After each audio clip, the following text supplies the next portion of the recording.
Well, good morning, friends. This is Dave from Dave's Raised Bed Garden. It is an early morning. It's a little after 6. Actually, it's going on 7 o'clock. I've been here since 6 o'clock. Got my time off a little bit. Sun hasn't come up yet or anything, but I'm out here. I'm doing a little bit with my... I decided I would go ahead and plant one of my beds with my corn. Based on the temperatures, I know it's going to be a couple days where it's going to be in the mid to high 40s. I'm actually going to plan on trying to do something to protect that bed from the temperature, as far as if it gets cooler, you know, because what happens is that for corn, you want a temperature between 50 or 55 degrees. 50 degrees is okay for it to germinate. So it's one that you can do. I have 2 days, but one of those days I think we're supposed to get rain. So what I'm hoping is I've got a little thing that I may try to do. It's almost like in a greenhouse. I'm going to actually do it. I'm still thinking about it in my mind and everything. But anyway, I wanted to do this one bed, and if it works, then this is something that I can try to do, you know, later on to help keep the temperature and everything. I want to make sure it germinates and everything. But corn, normally you can plant corn as long as the soil temperature is 50 degrees. The nice thing about it is that what I'm going to do is check my temperature. My temperature is actually above what the actual temperature is out here right now. It's about 53 degrees. I think my temperature in my soil is about 55 to 56 degrees because of all the heat that we had. So that's one thing. And so basically what I'm talking about is maybe putting a covering over top of it to help keep that temperature up. I have an idea in my head that I want to do, but I wanted to show you how what I'm doing in my corn, especially in raised beds, so you can kind of understand it. And I use according to the app that I have, and then also some things that I tried last year, and some things that I was doing. So I'm going to give you that real quick here. So here's the bed that I use that I'm going to do. The one that I have the spinach, and then also my collards is the one that's covered up.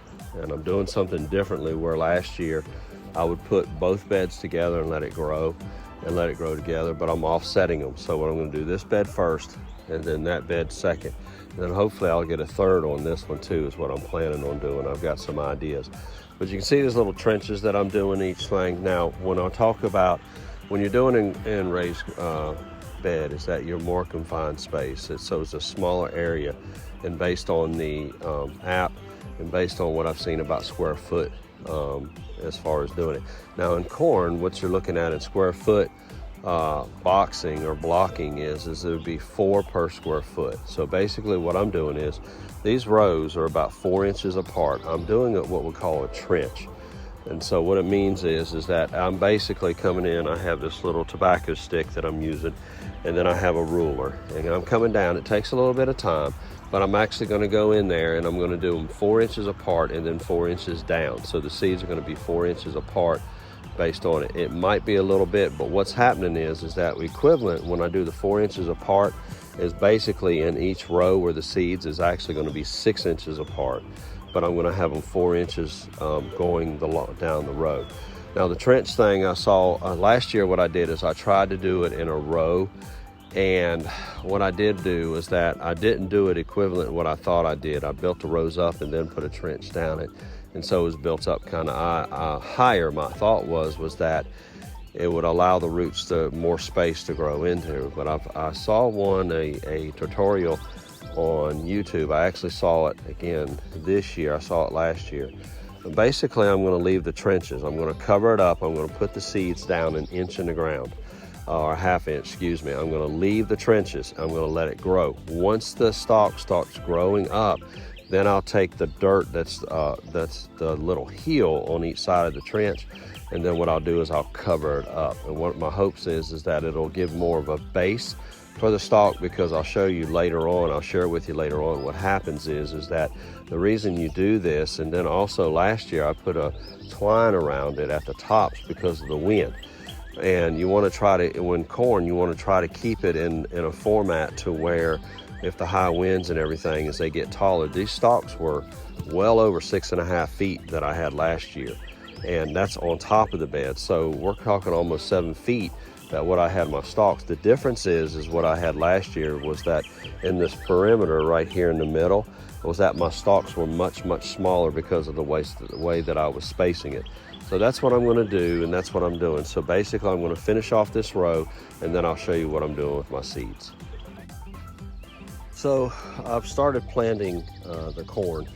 I'm actually going up and down this way. I moved my camera. I don't know why I did that, but anyway, I'm going up and down. These are 6 inches apart, and they're coming equivalent down. Now the first half I started down on the lower end up there and coming this way. The second half of the bed I'm going to start this way, and I know it's a little bit awkward. I could keep it in formality that it's even through there, but I wanted to do this because in confined space that what happens is that if and when the winds pick up really bad and everything, I am going to do, you'll see later on, like I showed you, or like I told you, excuse me, that I will put a twine or something around the tops of it, and basically that's to help when the wind blows, it's going to lean. The thing about corn is that you don't want them to go all the way down to the ground, and you want to leave them alone. A lot of people, when they go down to the ground, they'll try to tilt them back up. So the idea is with the twine is that if the wind gets so strong and it leans over, that hopefully the force or the brace of all the other stalks plus the twine will keep my corn from going all the way to the ground. And what it does is that when you leave it, it'll stand itself back up, and hopefully everything will do well. So that's the idea with it and everything. But a little tidbit that I'm going to show you is that, and I'm going to try to adjust my camera. Your fingers, God gave us these pretty little fingers. Mine ain't so pretty, but anyway. But if you'll notice between here and here, if I was to take the ruler, from here to that indentation, it's 1. And then from my fingernail, it's a 1/2 inch. And then 2 inches is up here. When we're talking about putting the depth and the seeds in there, this is what I use. I use my fingers all the time. The measuring, you can even do, measure your hands or whatever. And I've even used my feet. My feet are 12 inches long. I've even used that as a ruler before. But, try to work smarter and make it easier on yourself and everything. So I just wanted to share that with you. But anyway, I'm going to finish this off, and then I'll finish this video. So now I've watered it. I've also fertilized it. I've got a little, just a standard fertilizer, which is a 10-10-10. Corn like a lot of nitrogen. So when the corn comes through, I'll hit it later on. I will get a fertilizer that has a higher concentration of nitrogen because that's what it likes. Plus I'll get some natural nitrogen put in there, which is grass. That's going to be a covering that I'll do. I'll take the grass clippings that I have, I will actually put it in there, and it'll give it a lot of nutrients, and plus it breaks itself down, and then I keep using it for the bed. So this bed is ready, and I'll share with you later on the idea that I'm going to do just in case the temperatures get down. I will keep checking the soil temperature to make sure and everything that if I need to, it'll be like a greenhouse effect.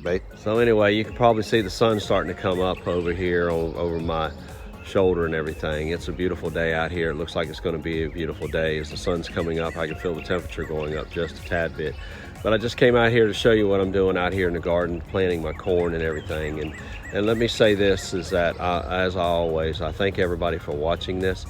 I am no expert gardener, as I've said. I am a man that is learning, and I have always been learning, and that's what keeps me going. And a lot of things and little things that I've learned was what my father taught me many, many years ago. And when he taught me, we didn't have raised beds. We had a regular garden. It was a lot more work and everything, and just learning the aspects of what he taught me is what I've been able to do now. And so a lot of these tips that I'm giving you is some things that my father had taught me many years ago. But this is exciting for me. This is something that I want to make Dave's Raised Bed Garden about, is that it's not all about to give you the expert advice, but give you advice that what I'm learning. I'm always looking at YouTube videos. I'm always searching it out. I'm always learning ideas, and I want your ideas. If you have ideas, please post them for me. Please let me know of some things that you have done and what really works for you, because I want to share that. A lot of times the things that we see on Google, or we read about, or we see on YouTube and everything, they did it based on, a lot of them has they've learned it and they saw something that would work, and then they're sharing it with other people too. But this is what you get when you see me. This is who I am. I am Dave. I'm not going to dress up for these videos or anything. If my eyes look puffy, if I look tired, I work third shift.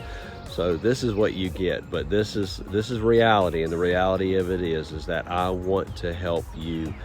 And in turn, is what it does is it helps me become a better gardener, and that an aspect that I can share with other people. But I'm so thankful for you spending time with me today.